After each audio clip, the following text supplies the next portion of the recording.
오늘 아침 신문 시작합니다. 900만 명에 육박하는 5, 60대 전후 이른바 낀 세대의 정년이 본격화하면 사회 문제가 불거질 수 있다는 기사 먼저 보겠습니다. 네, 조선일보입니다.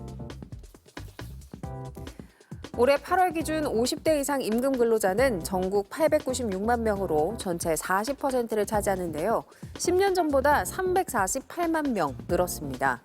8, 90대 부모와 20, 30대 자식들을 동시에 부양해온 50대는 노후 대비를 충분히 하지 못한 채 정년을 맞이할 수 있는데요. 상당수는 정년 이후 국민연금이 나올 때까지 더 일하기를 희망하고 있고요. 특히 전체 인구의 18% 넘게 차지하는 낀 세대의 대규모 퇴직은 소비 위축으로 이어져서 경제 활력을 떨어뜨릴 수 있다는 우려가 나옵니다. 또 이들에 대한 사회적 돌봄 비용 등 복지 비용도 기하급수적으로 늘어날 가능성이 큰데요.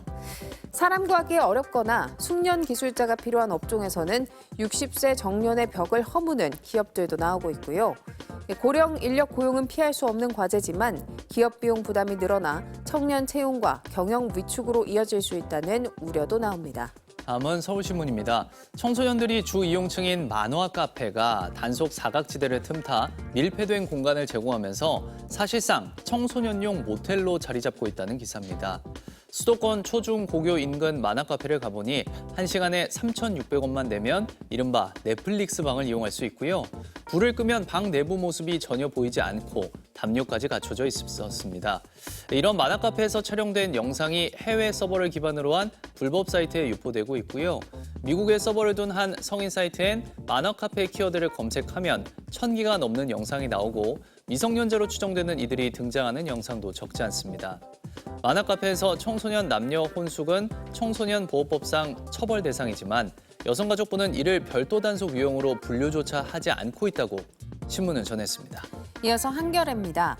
학생들 문해력 저하 문제가 이슈로 떠오르면서 요즘 서울 대치동 사교육 전선에도 변화가 감지되고 있습니다. 4살에서 7살 미취학 아동을 대상으로 영어 유치원이나 주요 과목 학원만큼 논술, 독서 학원이 인기몰이를 하고 있다는데요. 유명 논술 학원에 들어가려면 대기만 1, 2년이 걸리고 수강 신청도 1분도 안 돼 마감되고요. 한 학원은 초등학생 때부터 수능 국어를 풀 수 있게 한다고 집중 홍보하고 있는데요. 문해력은 지속 가능성이 중요한 만큼 읽기와 쓰기를 좋아하도록 만드는 것이 중요하고요. 너무 어린 시절부터 학원에 다니면 빨리 지쳐서 학습 태도가 부정적으로 바뀔 수 있다는 우려도 나온다고 신문은 전했습니다. 다음은 조선경제입니다. 일부 의료기관의 과잉 진료 등으로 실손보험 손실 규모가 해마다 급증하고 있다는 기사입니다.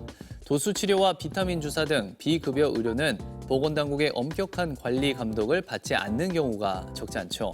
의료기관은 환자에게 비급여 치료를 권하면서 수익을 내고 환자 입장에선 어차피 보험으로 해결하니까 손해볼 게 없다는 식입니다. 비급여 물리치료로 지급된 실손보험금은 해마다 증가해 올해만 지난 8월까지 1조 5,620억 원을 기록했는데요. 특히 도수치료에 지급된 실손보험금은 4조 4,809억 원에 달했습니다. 신문은 과도한 비급여 물리치료가 국민 의료비 부담으로 귀결될 수 있는 만큼 규제 강화와 실손보험 상품의 구조 개편이 시급하다고 강조했습니다. 끝으로 지역신문 기사 살펴보겠습니다. 전북 도민일보입니다. 국내 최고의 단풍 명소로 알려진 정읍 내장산에서 단풍 모습을 찾아볼 수가 없는데요. 내장산의 평년 기준 첫 단풍일은 10월 20일이고 80% 이상 단풍이 관측되는 절정일은 11월 4일인데요. 일교차가 커져야 단풍이 물드는데 올해 무더운 여름 날씨와 유례없는 가을 폭염이 이어지면서 단풍 개화가 늦춰지고 있다는 소식이었습니다. 지금까지 오늘 아침 신문이었습니다.